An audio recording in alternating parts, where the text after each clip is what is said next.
मराठा आंदोलक मनोज जरांगे पाटील आज अंतरवाली सराटीमध्ये मराठा समाजाच्या अभ्यासकांची बैठक घेणार आहेत। या बैठकीमध्ये मराठा समाजाच्या आरक्षणाबाबत अभ्यासकांसोबत चर्चा होणार आहे।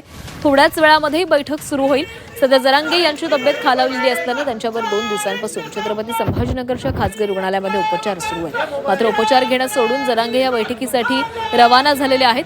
बैठक संपल्यानंतर जरांगे पुन्हा पुढील उपचारासाठी छत्रपती संभाजीनगरकडे रवाना झालेले असून 29 ऑगस्ट पासून जरांगे यांनी आमरण उपोषणाचा इशारा दिलेला आहे। त्या पार्श्वभूमीवर आजच्या बैठकीत आरक्षण अभ्यासकांसोबत चर्चा होणार असल्याने ही बैठक महत्त्वाची मानली जाते।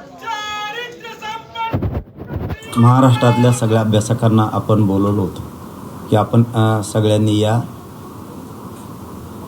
आपण चर्चा करूयात आरक्षणाच्या संदर्भात, JRच्या संदर्भात। यासाठी आजारी असताना सुद्धा मी तात्पुरता आता डिस्चार्ज घेतोय, पुन्हा वापस येणार आहे।